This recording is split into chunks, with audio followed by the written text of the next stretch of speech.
দিয়েছি যে রাস্তার উপর গ্লাস কাটা যাবে না, রাস্তার উপরে যে আপনার পুরাতন আসবাবপত্রগুলিকে যে বিচ্ছিন্ন করে পেরিক ছড়া এগুলো করা যাবে না, তারপরে আপনারা করছেন। আমাদের কি করা উচিত? এখন যদি আপনাকে আমি বারবার সতর্ক করে যাচ্ছেন, আমি এখন থানায় ধরে যে আপনাকে অ্যারেস্ট করে দিয়ে দিই, তখন বলে অফিসের খারাপ, এর কোনো মানবিকতা নাই, এ মানবিক না, এ মানুষের ভালো মন্দ দেখে না।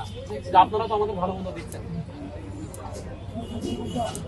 আমরা তো চেষ্টা করছি আপনাদেরকে এটা ভালো ব্যবহার করতে। এখন ভালো ব্যবহার যখন সহ্য না হবে তখন আমাদের খারাপ ব্যবহার করতে হবে আপনাদের। আপনারা এমন জায়গায় গ্লাসটা দিয়েছেন, এই গ্লাসে কাজ করবেন না কোথায়? এই দোকানের গ্লাস কোথায় কাটবেন? গোডাউনে কাটবেন, এটা তো তাই নিয়ম। এই রাস্তার মাঝখানে এসে আপনি গ্লাস, রাস্তার মাঝখান ছাড়া তো আর আপনি কাটেন প্রত্যেক দিন। আপনারা কোনোভাবেই এক্সকিউজ দিন না। হ্যাঁ, তো ওর মনে করেন যে 20 টাকা চুরি করতে সেলস, 10 টাকা চুরি করতে সেলস। এটা আপনারা কথা দিলেন তো, ইনাদের সামনে বলেন যে আমরা এই পরে এখানে গোডাউন আছে, গোডাউনে কাজ করেন, রাস্তায় কেন কাজ করে? ওই চাচা কি বলে? আপনি এনাদের সামনে কথা দিলেন, এরপরে আপনি কি সারাদিন আপনি মাইন্ড করবেন? আপনাকে যদি আমি রাস্তার উপরে এসে দেখতে পাই আপনি আবার এই কাজটা করছেন, আপনি সারাদিন মাইন্ড করবেন? আপনি এটা করবেন না, ঠিক আছে? আমাদের কাছে কমিটমেন্ট করলেন এটা করবেন না। এই সবার সামনে, মিডিয়ার সামনে আপনি এগুলো করবেন। যে এই আনন্দবাজারে যে আপনাদের বদনাম, একমাত্র আনন্দবাজারের রাস্তার উপর কাজ হয়, এটাই বদনাম, আর কোথাও কাজ হয় না। এবং ফাঁড়ির সামনে যেখানে পুলিশ উপস্থিত, তার মানে কি এই পুলিশের বদনাম হয়? পুলিশ মনে আপনাদের সামা ম্যানেজ হয়ে আপনাদের কাজগুলো করতে চায়, বদনাম হয় তো ওদের। মানুষ তো তাই বলে, পুলিশের সামনে অপরাধ কিভাবে হয়?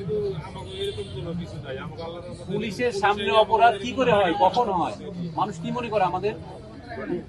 আমাদের খারাপ মনে করে না? যে আমরা মনে এগুলো দেখি না, আপনাদেরকে আমরা সতর্ক করি না, আপনাদের এখানে আসি না? আমরা তো প্রত্যেকবার আসছি, আপনাদেরকে সতর্ক করছি। মানুষ আমাদের খারাপ বলে না, বলেন? আপনাদের খারাপ বলে, দেশের খারাপ বলে। এই যে ফ্লাইওভার ওঠার সময় যে জ্যামটা হয়, আপনাদের এই কারণে জ্যামটা হয়। এখানে দুটো গাড়ি কোনো পাশাপাশি যেতে পারে না।